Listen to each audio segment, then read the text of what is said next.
আছে ওচৰত মানে চব হৈ যায়।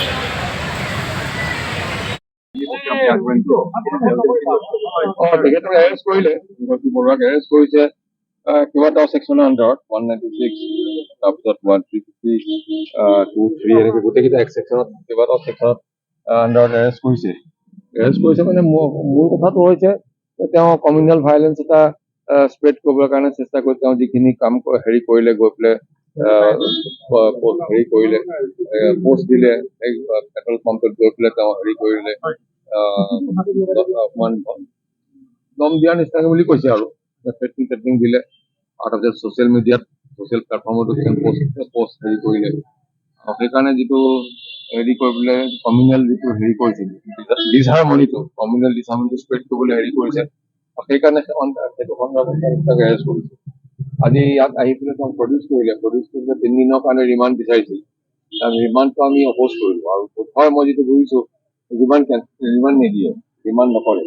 বেইলৰো তেওঁ যিখিনি আইনসন্মতভাৱে যিখিনি মেণ্ডেটৰী যিখিনি ৰিকুৱাৰমেণ্টছ আছিল বেইলৰ কাৰণে যিটো প্ৰচিডিউৰ ফ'ল' কৰিব লাগে সেইটো ফ'ল' কৰা নাছিল সেইটো আমি কোৰ্টক হেৰি কৰিছো অৱগত কৰিছো সেই এছপেক্টটো কোৰ্টে চাইছে এতিয়ালৈকে অৰ্ডাৰ দিয়া নাই।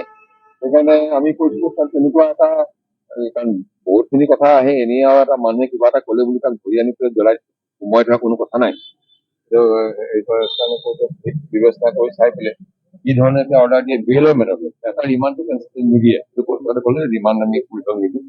পুলিচ পক্ষকো শুনি পেলাই মই ভাবো যে হয় তেওঁ কিবা এটা হয়তো আমি যিটো এফআইআৰত পাইছো এফআইআৰ মতে কিবা এটা তেওঁ কাৰোবাক ক'লে আৰু ছ'চিয়েল মিডিয়াত কিবা এটা পষ্ট কৰিলে ছ'চিয়েল মিডিয়াৰ পষ্টটো হেৰি কৰিছে তেওঁ হেৰি কৰি পুলিচে আপলোড কৰি পুলিচে প্ৰিণ্ট আউট আনি পেলাই কোৰ্টক দিছেহি। আমি তাৰ এগেইনষ্টে যিখিনি ক'ব লাগে বক্তব্য আমি দাঙি ধৰিছো চাওঁচোন বেলটো কি কৰে। বৰ্তমান গোচৰ নম্বৰটো আছিলে হেৰি 90 আৰু আগৰ গোচৰ এটা উল্লেখ কৰিছে হেৰি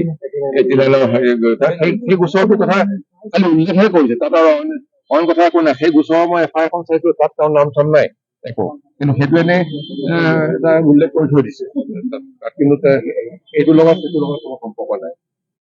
cash number PS case number 90 oblique 2025 ওপৰত এটা হিয়াৰিং হৈছে বেল হিয়াৰিং হৈছে কোৰ্টে বেল হিয়াৰিং শুনিছে আৰু তেওঁ এই বস্তুটো অৰ্ডাৰ কাৰণে আজি ইভিনিং আৱাৰ্ছত অৰ্ডাৰ দিব আৰু 3 দিনৰ কাৰণে তেওঁলোকে ৰিমাণ্ড বিচাৰিছিলে এইটো কেছতে চেম কেছতে কিন্তু আমি হিয়াৰিং কৰিলো আমি অবজেকশ্যন দিলো গতিকে কোৰ্টে যোনটো ৰিমাণ্ড আছে পুলিচ ৰিমাণ্ড সেই ৰিমাণ্ডটো ইতিমধ্যে ৰিজেক্ট কৰিছে তেওঁলোকে ৰিমাণ্ড নাপায় আৰু যোনটো বেল অৰ্ডাৰ আছে বেল অৰ্ডাৰটো ইভিনিং আৱাৰ্ছত আমি পাম।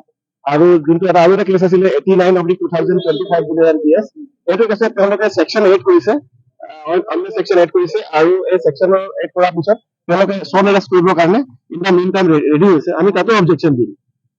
পুনৰ সম্ভাৱনা আছে গ্ৰেপ্তাৰ কৰা যিহেতু এইটো ল প্ৰচিডিউৰ এটা হয় আৰু সেই প্ৰচিডিউৰ মতে পুলিচৰ সেইটো পাৱাৰ এটা আছে তেওঁলোকে কৰিব পাৰে।